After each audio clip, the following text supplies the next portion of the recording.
eyes are deceiving.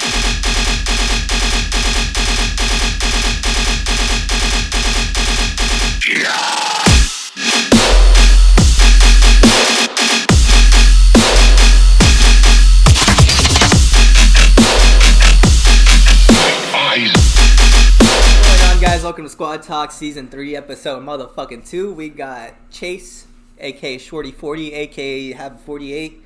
I'll put a little bit more respect on your name and actually say 25, not 24 this time. Thanks. Over here in this quarter, we got Danny Pass, but nobody cares about me. Because we got motherfucking Grant Curtis in the far left over here. How are you doing, bro? I'm doing fantastic. I'm doing great. Sweet. I got a full 8 hours of sleep last night. Big breakfast, 3 eggs, 2 slices of ham, 2 things of toast, water in me. It's a sunshiny day. It's fucking great. Dude, great.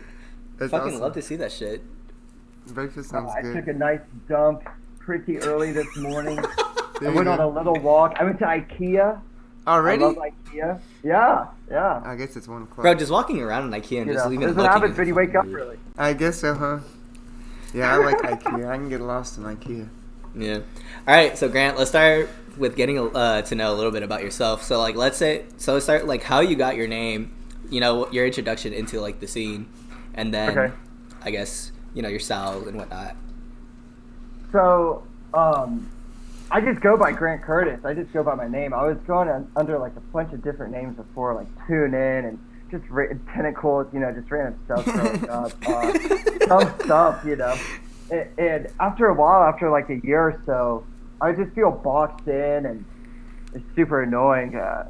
But since I've been just going as Grant Curtis, I feel like I can really do anything. So That's awesome. kind of liberating. So I've just been sticking with that.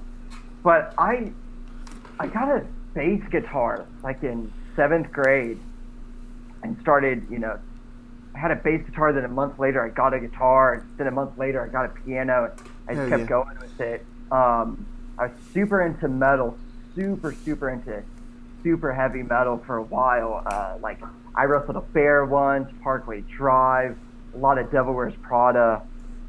But then I found out about hardstyle, and I honestly thought that was all EDM was for a while. I thought all EDM was just hardstyle music. And then eventually, through YouTube, God, what is this? It was like 2009, 2010, just deep diving in YouTube.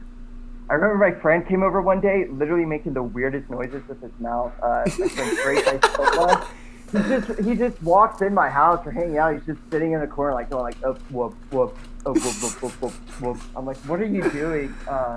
He said he had a song stuck in his head, a dubstep song. Oh my gosh, that I sounds was like, about what right. the hell? What's dubstep? So of course you go to YouTube. It's like 2009, 2010. So you just type in like Optimus Prime dubstep. Dubstep.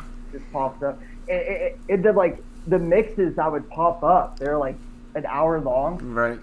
I would sit there thinking like, oh my god, some dude wrote an hour-long song. What the hell is this? So it was all mind-blowing. And I dug it. I liked it a lot, but I was still super into metal and stuff like that. It wasn't until I heard Strobe by Deadmau5. I very specifically remember hearing that song and being like, wait, there's like emotion in this. It's not just cool or like, going above my head or whatever. Right. Like I listened to Strobe by Deadmau5, so I was like, I'm feeling something. Do I make out with this song? What's going on here? Yeah, and since then I've been hooked, and I like electronic music so much because before all that I was in bands, and I'm just waiting for people to come over and waiting for people to write parts to stuff. But Yeah. electronic music, it's all on me. I can do it whenever. Hell I don't yeah. have to wait on anyone. So that's probably why I stuck with it so long. What did you play in band? Guitar mostly. I was mostly playing guitar. Okay. I actually was in 6th grade. I played the trumpet. I was awful. I was so bad. Before we did our last concert, my teacher pulls me aside and goes, "Hey, with all these kids playing, nobody's gonna know if you're blowing in the horn or not." She basically just told me to pretend I was playing. Oh my gosh. I was that Holy bad. crap. And we name dropped him, and we sang a body man or a hitman after him. We getting bodies over here. Yeah, yeah. Disrespect, bro. Holy shit. Confidence. Damn. And then look at him now, over here playing Grindfest for Sun and Death, playing in all originals. That was great. Yes, that was sir. great. God dang it, dude. That was awesome. Fucking miss shows. Yeah, that was insane, man. Okay, so for the people that are, I guess, just watching, that don't really understand the importance of playing like an all original sets, do you want to explain that to them? And why that's sure. something to like, kind of like carry, as a big, I guess like accomplishment. The reason I go about it is because, to be honest, I love shows. I love EDM shows. I just, so many artists that I like, I am always wishing they would play more of their tracks, just because I obsess over artists, I obsess Yeah. over music. And so super often do I go see a show and I'm like, God, I wish I got to hear and play this, and this live. And, they're playing, the classics and the new stuff, but there's, like I said, I obsess over artists. So I want to hear, just play your discography really Right. loud, Play all the albums. Yeah, play it in order. I'll stand there the whole time. Uh-huh. But for me, it's easier to do all originals just because I can, when I'm writing the music too, the electronic music is meant for live, I feel like. And, during this whole pandemic and stuff, I'm noticing like how much of the writing and creative process comes from like playing shows and stuff. Mm-hmm. So when I'm writing a lot of my stuff, the structuring, and I'm leaving, it's like puzzle pieces. I'm leaving empty parts and I'm filling up other parts and other songs so they kind of just like, mesh. Fall into place. Yeah, Right. fall into place with each other. You can kind of, and before when I was saying, how do these guys like write hour-long songs? Right. You can go through so many paths and stuff like that. That's how you approach it.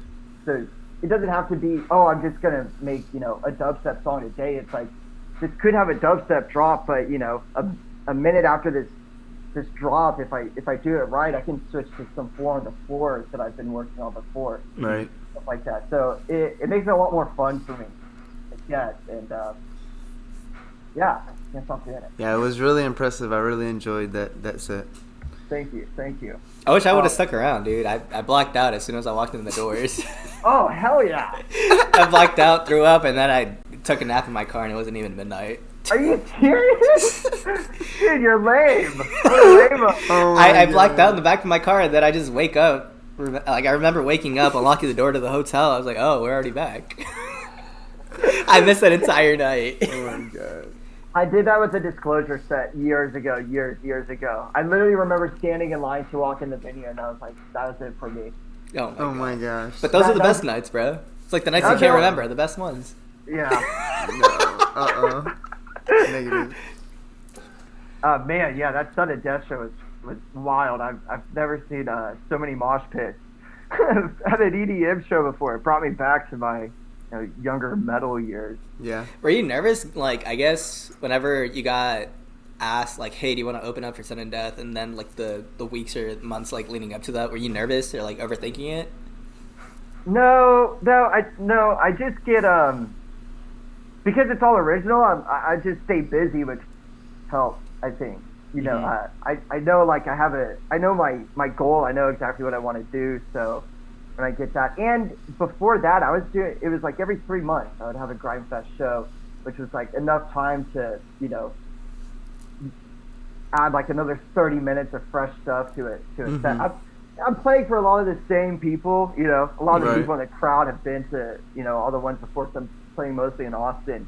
And I'm always just trying to, throw as much new stuff in there as possible. Mm-hmm. No, I wouldn't say I was nervous. I also would stay, but right now I'm sober. Back then I was not sober at all. But I would, if it was a show like that, I would stay sober. I would take one drink on stage with me. That would be like my first drink of the day. That sudden death show, though, that was my first time playing at the venue. I brought a drink and some cigarettes with me on stage, and I didn't know where to ash my cigarette, and I didn't want to be rude, you know. So Yeah. I literally took the biggest gulp of the White Claw ever, and then I just started asking into that. Oh my God. gosh. I didn't have a drink when I was playing. So I chain smoked like 5 cigarettes in 45 minutes or whatever it was. You're better than me, because I think whenever, like, prior to, like, me going to, like, playing cassette or whatever, I'll chain smoke damn near, like, half a pack or even more, because of how nervous I am. Oh, it's a great way to stay in shape. In, like, 20 minutes. Oh my Yeah. god. It's so bad. Yeah. Man just in the corner. Huh? I said man's just in the corner. Where'd Dana go? Oh, he's right there. Yeah, but I'm 4 months without nicotine right now. Nice. Oh, wow. Which is Nice. nice. Yeah. It fucking sucks, if I'm gonna be completely honest. Do you ever go through, like, really bad withdrawals, or has it gotten, like, past that point? I did at first. I do design work for like HVAC companies and stuff Mhm. for my job. And I'll usually listen to podcasts while I'm doing it, stuff like, you know, comedy podcasts. But when I first quit cigarettes, I could not focus on more than one thing at a time for like a week. I remember I threw on a podcast and I went to work and I thought I was gonna pass out. Oh my gosh. I was like rushing to turn my phone off. I was like, no, this is too much. It's weird when, especially with the jewels, 'cause you could just sit down and bust out a track and you're just plowing through those pods like it's your job or something. I felt that. You need to do that. Yeah, but no, I'm fine now. That's I'm good over to see, those man. girls. Yeah, that's Yeah. awesome. Do you think it, like, I guess going out and, like, the shows kind of, like, had, like, like, somewhat of an influence on that, or not really? It was definitely the momentum of everything.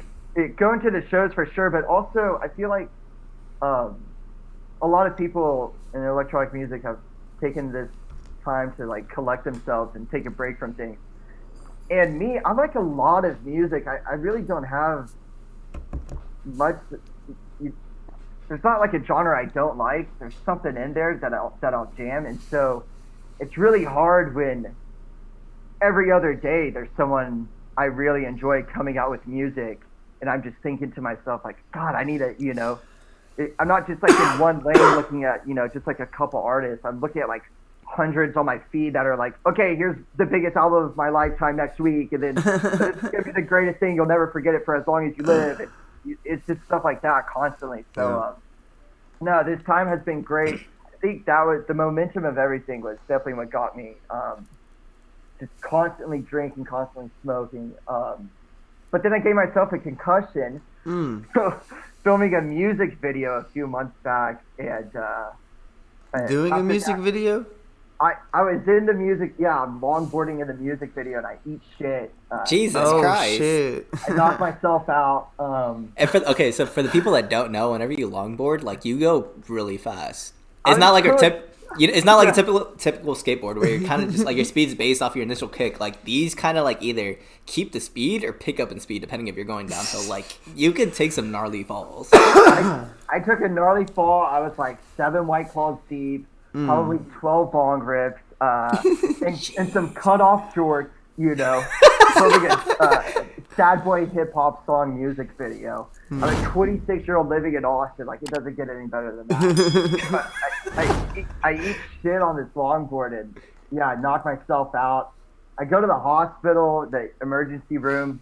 They're telling me I'm fine. The nurse was literally like, "You're completely fine. Do you want some medicine for your anxiety, though?" I'm bugging. I was freaking out. And so after that, you have to stay sober, let your brain heal. And during that time, I was like, damn, I am definitely a hypochondriac. I have high anxiety. My mood is all over the place. I need to just focus on mental health and just stay sober. So I have been. And yeah, I like it. That's awesome. That's what we love to see. Yeah, that's good to hear. I love life. I love life a lot. But I do miss a cigarette. They're great. For me, it's like being around like somebody smoking a cigarette, and it's like you smell it, and you're just like, God, I want one so bad. I want one. I keep watching these old classic movies on HBO Max. There's like a TNC section. It's all old classic movies, and they are chain smoking cigarettes throughout the entire movie. And they look so cool. It's black and white. They're always white, you know. They're just like, like really enjoying it. Those really get to me. That's probably the worst. There'd be some good visuals. There you go. Just have a Grant, just like, just like in a 70s like movie film, black and white, just chain smoking cigarettes for his visuals. It'll be an excuse for me to smoke them. But I've been smoking those CBD cigarettes. They don't do anything though. Isn't it supposed to calm your anxiety, like in a way? I'm still having existential crisis by noon. Jesus Oh my Christ. god. I even cut out caffeine because I was drinking like 2 pots of coffee a day. Not cups, pots. Pots, 2 pots of coffee a day. I feel bad for his asshole, bro. That's- Oh, completely I blown. know what that felt like. Fuck. Yeah, it just falls out of me. Oh, dude. Also have awful allergies, so I'm eating only spicy meals. Oh gosh. Jesus. Yeah. That. Okay, I have a question, Grant. Deadly So I Sure. think it was like in the start of the quarantine. Was it a stream you did for Grindfest? Or was Probably. it... Okay, because I remember you wearing the mask. My BDSM mask? Yeah. My gift mask? Yes. So whenever you finished your set, like, were you dying, like, after the set? Like, when you took it off, were you just, like, completely, like, covered in sweat? Like, what happened, like, throughout all of that? You have, like, salt in your sweat, and so when that drips in your eyes burn. Mm-hmm. Your eyes start to burn. You're getting all this salt in your eyes. Yeah, definitely. It gets so hot in there. My eyes just hurt more than anything. It's really what it was. That's the first thing I do is I take it off and I rub my eyes for minutes. Jesus. You know when you get that spot on your eye, it's kind of orgasmic. Yeah. Mm-hmm. That's what I'm really going for. So what was the thought process behind, like, to do that? Because... To do the GIMP mask? Yeah, because most people, they'll either just submit a mix or they'll just, like, do it behind a green screen. But you're just like, nah, let me, like, take it to, like, a different level, to the next level. If I'm going to be honest, and I don't mean to sound like I'm shitting on just about everyone, but I'm just not that visually entertained by, just someone behind decks, my favorite thing, one of my favorite things about seeing metal bands is watching the guitarists do backflips while, the singer's head spinning. There's so much going on, and Right. you're watching like someone play instruments and just marveling at like, oh my god, DJing's cool and fun, but I don't know, just like watching one person on stage, it's not that entertaining for me. I'm bad ADHD, so I need something to like keep my attention there. Right. But I played at Grindfest on Halloween in, what was it, 2019? Have y'all ever seen Pulp Fiction? Yeah. Do you know about No. the GIMP in Pulp Fiction? They like keep him in a crate in a basement. And they let him out whenever it's time for him to do GIMP stuff. So I play on Halloween for a Grindfest, and I have a full GIMP outfit, and I bought a body bag off of Amazon. You can go on Amazon and type in body bag. It's like Oh my god. $25? For a body 25 bag. bucks, yeah, to get rid of a body. So Oh my god. Link So in I the have- description below. I have my friends carry me on stage in a body bag to start off my set, and then I come out in a full GIMP outfit Oh for my Halloween. And it's That's just so much awesome. fun. I've kept a mask and Hell yeah. Was that a show with hydraulics? yeah, Okay, that was yeah, hydraulic. I remember that. I Hydraulic wasn't is there, but so I remember the fun. flyer. So, would you say certain artists or multiple artists had influence on your style of music or what you like? Oh man, it's so hard. I'm constantly trying to not let people influence me. That's how bad it is. Like Porter's album is gonna come out in April. I'm not gonna listen to it till December. There's no way. Because you'll I- find, like, too much influence in, like, your music and the time being Yeah. whenever you're writing it. Yeah, and especially with the hype of everything too, with everyone all hyped up about it too. That'll just I'll just be a Porter. I'll just be a shitty Porter knockoff for like half a year after that. I had to do the same with Flume's mixtape. My friend had to what is it? A Clockwork Orange. Just tape my eyes open and strap me to a chair to make me watch the whole Flume mixtape visual thing. I refuse to do it. But yeah, a lot of my influences are what I'm making. I try to not try to sound like what's going on in that field. I try to grab influence from other stuff. So if I'm making like dubstep or whatever, I'll probably pick some stuff out of like Aphex Twin or some stuff like that, just to get left field with it. I love Aphex Twin. I spent all day listening to him yesterday. But I feel like that's a good thing, because like nowadays you'll listen to like newer releases, and in the back of your head it's like, oh, it sounds like this, and then you kind of go like down a rabbit hole where like a lot of the music nowadays kind of tends to sound like one another. So it's good to kind of just like pull, I guess, inspiration from different genres or different branches, because that's what kind of like separates you or kind of makes you different. There's that whole like philosophy idea. There's no such thing as an original thought. So you kind of have to like keep that in mind, that you could be thinking like something that you think is completely random, like a plate of shrimp, like a giant plate of shrimp, but there's someone driving home from work on the other side of the world thinking, God, I can't wait to get home and eat just a bunch of shrimp. You know what I mean? There's no such thing as an original thought. It's all been thought of in some weird way. So just it's easy to not rip someone off, is basically what I'm getting at. Yeah. But often do I hear that. I feel like that. There's a lot of people out there that are just kind of recycling stuff. But music's fun.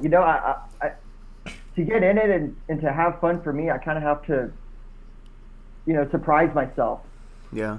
Like that. I can't really just keep repeating the same thing over and over. So let me pick your brain for a second. So whenever you're whenever you're in a creative kind of like mindset and you want to sit down and write music, like how do you go about it? Okay, well, first off, I have to wait to get overwhelmed by something. Whatever emotion it is, that's when I do it. It doesn't matter what time of day it doesn't matter what's going on. Usually it's women, okay? Women are usually my number one source of inspiration. Same. But in all ways, sometimes I'm sad, sometimes I'm happy, sometimes I'm horny, whatever it is. Chase can relate.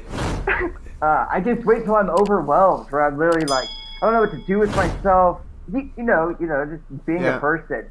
And then I try to just get that out through music in whatever way it is. Sometimes I want to impress. That's what I want to like impress someone. That's usually when I make dubstep, if I'm gonna be honest. If I want to like, if I want some confidence or whatever, I'll make some like dubstep. If I'm lacking confidence, but if I'm a little sad boy, I'll just pick up a guitar and whatever I'm feeling, just try to channel that and just write whatever it is I need to hear. Shit, I feel like him and Mashpit can make the Cry Bang anthem of 2021. Oh, Mashpit? Yeah, I need to talk to him more. We chat a little here and there through the DMs, but we had him on, what is it, the last episode? Yeah, we had him on the last episode. I need to jam it. Is it out? No, not yet. I think is he season 3, episode 1, or is he the last episode of season 2? We're so bad at remembering these. We should remember these a lot more. So we had 2 seasons. But yeah, no, Mashpit, he's a really good guy. Definitely. I've enjoyed talking to him every last time. episode of 2. Okay.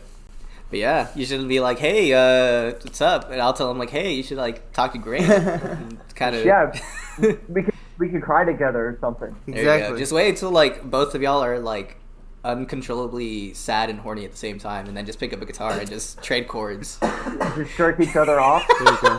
Oh wait, can we say that? Fuck it, we'll leave it in. This is our channel. Do what you gotta do. Do what you gotta do. Bang it out. What's wrong with a little pee action? Straight bangers. There you go. Alright, Chase. So, do you have any upcoming live streams or shows? Actually, before we get into that, what are your thoughts on streams right now? Do you think like they're like really overdone? Or like, oh, dude, I have friends that don't like it at all. I have friends that like it. My favorite part is I can listen to just direct audio straight through my monitors, through my studio monitors. So I love it. Especially when it's like, when we get like a G Jones or EPROM stream, it's like I'll have some drunk guys not telling me his life story. I'm at a show and this the subs suck. You know what I mean? It's Yeah. getting prime time audio quality stream. So no, I really dig them. I'll make an event out of it. I'll cook myself dinner, prop my feet up on the desk. I'll just nerd out. I'm on my way then.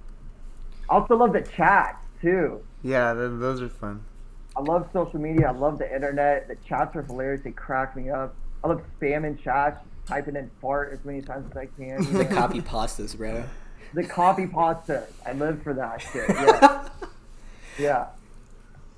So okay, so it's safe to say that you're still a fan of streams going on. Do you think like when everything goes back to normal, like personally, do you think that streams are going to be something that's going to stick around, or they're just going to kind of be a thing of the past, like months later? I definitely think they're going to stick around. They're not going to be anywhere near as Popular. as happening frequently Yeah. as they are now. But I definitely think they'll stick around. I hope they start live streaming shows too, like actual live shows. Yeah. I would pay money to tune in, to like EPROM every weekend, something like that. They need to do like a season pass or whatever, like Yeah, you that'd pay be X dope. amount and you can live stream every show I play this year or something like that. Yeah, that'd be crazy.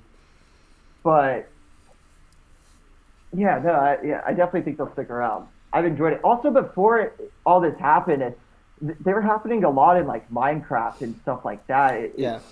It's just the EDM scene kind of hopped over. If you know about like hyperpop and whatever, quote unquote, whatever you want to call it, they were all deep into Minecraft shows for a long time.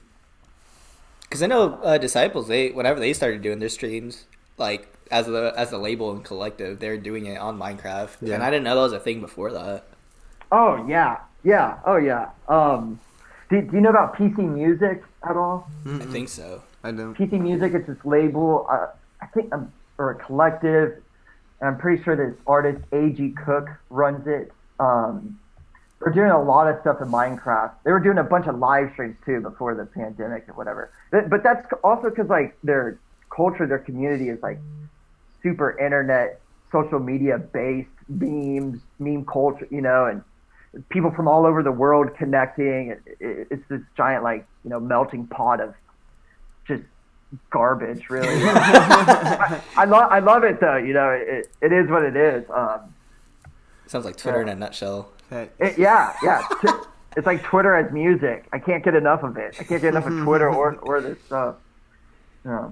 But what you were saying, Chase, before I like rudely cut you off, and like you, Grant, sorry for cutting you off. Oh, if you had any future streams or shows? I don't have anything lined up right now. But what I am doing is with my last live stream, it was at Grindfest and Trovo and Baked Up. Pretty sure it was those three. I'm trying to incorporate these dumb YouTube videos that I'm obsessed with into the music, into sets, and I kind of want them both to play into each other. So sometimes the music stops completely so that this viral video can play out and you can laugh at it. Yeah. And sometimes the video goes along well with the music and pushes the music a little more. So I'm doing these things. I just call it meme extravaganza. But there'll be like little 10-minute mixes with really funny YouTube videos that I can't get enough of. I'm going to do those once a month. I just came out with the first one last Thursday. Sweet. So yeah, I'll be doing that for indefinitely. So, let's say somebody asked you, like in the state right now, it's like, "Hey, Grant, come play the show." What are your thoughts on like, I guess, shows like slowly coming back and like ways that they are? Because I know Grindfest, they recently did the Grindfest in Austin. They did. I think from what I've been told, that was like one of the like safest shows. Like the ones that actually followed like standards or rules. I played it. How was that like? I played that Grindfest show, the Recno one. Yeah, how was that like? It was good. It was definitely I've been to a couple shows, and I usually get a little paranoid after them, but that one was super safe. Everybody was walking around yelling at you to put your mask on, which is nice. I feel like shows coming back. The whole thing, like, my thing was like, if I played or not, the show was gonna happen. All those people were gonna be there anyway. Yeah. kind of my mentality towards it. I was like, I hate to say I need it, and put people in danger, but I needed it. I really needed to play that show. I was sober and at a really rough time in my life, and being able to play shows and interact afterwards sober was something I really needed to figure out for myself. So I was glad I got to do that, especially at a show that was as safe as that one. That made me feel good. But the whole thing, for me, it's like I can't get mad at locals or anything because it's like it's the bigger artists that are coming in and picking up the gigs, and it's like those people are gonna, there could be no one on the bill besides the big artists coming. That place is gonna pack up, and people want to go to shows really bad. Mm-hmm. It's such a it's a lot. It's a lot to. It's a super gray area right now. Yeah, super gray area. Because it's like you'll have some people that are like come out and like attack you, but then it's like the people being attacked, they'll say, hey, how come you don't attack, let's say this show, but with like a hip hop artist, and that one's like way more packed than this. It's a constant just like going back and forth. Don't even get me started on the EDM cancel culture on Twitter. I wish a lot of those people listened to metal, because there's shit going on in the metal scene that would, blow their mind, literally. For the way I see it, it's like, at this point, with like how bad everything is, it's like you kind of just as scummy as it sounds, like you really do just have to like worry about yourself and like the people you're like around. Definitely. I mean, you can really only, you can't. Because there's only so much you can do as a person. You can't keep up with an entire forest, but you can tend to the part of the garden that you reach. Exactly. Yeah. So you gotta really just focus on that area. Yeah, it's a lot. It's a lot. I can't wait for it to fucking be over with. Facts. Hell yeah. Go down to Austin. Hopefully I don't black out whenever he's playing again. Yep. Let's try not to. Hilarious. Let's try not to. Before fucking midnight. Did you ever see Sudden Death after or before that? No. Oh, you fucking blew it, dude. Yeah, no, I got in there 20 minutes. I went to the bar probably like 5 times, saying, "Oh, I'm gonna go get a drink. I'll be right back." Like 5 times in 20 minutes, and we pre-gamed on the way there. And then I look over at Andy, and then like our friend was like, "I need to go throw up," and then I was literally just dead weight, like going to the bathroom. Like that's how bad it was. Jeez. But it was fun. Great time. Yeah, it was the best time. I did. I saw him like a few months before that at the Mark, and it was just as crazy. I went with a group of friends. They all left before Sudden Death came on because they thought they were going to see him at Buku. Wow. Yeah, they're still pissed off about it. It's going to be Boyd, too. Because didn't Boohoo get canceled like 3 days before? Not even a week before? Literally 3. I was going to see 100 Gex. And, I'm not even going to get started. I'm not even going to get started. I was so excited for that one. I know everybody was hurt. So I love New Orleans, too. All the jazz out there. The festival ends at like midnight. You just go to the French Quarter. Oh, wow. Does it really? That's crazy. I'm pretty sure, yeah. And then you just go blackout listening to some jazz. What is it called? Bourbon Street or Bourbon Street or something like that? There's Bourbon Street out there. That's what it is. Yeah. You can walk around with strings. It's nuts. Go ahead. Is there anybody in your area we should be on the lookout for? My boy OG Larry. I have to give him a shout out. OG Larry. He's got some, wook stuff, as they call it. Hey, Connor, are you listening, bro? OG Larry, I like a lot. Seto Bass. Here, let me look some up, actually. Go for it. We love shout-outs. People. Yeah, I got a bunch of shout-outs. Yeah, like I said, I'm super internet-based, so I'm always reaching out. Lord Ginmu, I met him a month before the pandemic hit. I'm so glad I met him. He's sitting on a bunch of heaters. I think he just got his first track signed somewhere. Hey. He's got some crazy stuff coming out. We talked about Moody Good for like an hour when I first met him, so I know he's a cool guy. Moody's goated, bro. He's goated. I opened up for him on my birthday. How was that like? It was great because I hate birthdays. I hate my birthday so much. I hate people asking me what I want to do and stuff. It's like, y'all figure it out, you know? Give me a surprise birthday party, whatever. Stop asking me. I'm dead. But that birthday, I got to tell everybody, I'm not doing shit. I'm playing a show. There you go. Stay home. Stay home or come and show out. Where was that show at? I'm sorry? Where was that show at? Vulcan. Okay. It was at Vulcan, and my friends who threw the show, they brought in, Hennessy sound system. Oh, shit. Ooh. A bunch of subs. It was literally too much. Damn. On paper, they would have been like, you're a madman, but they went ahead and did it anyways. You had to wear earplugs. They're handing them out when you walked in. God. Such a small space. That's so crazy. So much sub. It took over like half of the dance floor. Oh god! Holy shit! I have this video of Moody Good playing "A Millie" by Lil Wayne. Mm-hmm. Oh my god! It's literally every time there's no sub in the track, you could hear Lil Wayne. But as soon as the sub comes in, it's just blown to Oh my god! Anything. It's absurd. That's crazy. I lost one earplug towards the end, and I literally was just like switching it back and forth, and would stand with the earplugged ear towards the stage because like I couldn't handle it. It was so. Oh my gosh! It was beautiful. It's Moody Good. First time seeing Moody Good. That's exactly how I wanted it to be. And the first time you see him, and it's you open for him on your birthday. Yeah. Yeah, that's awesome. My family came out too. They came from Houston. Nice. They saw me play and everything. My brother, my mom, and my dad.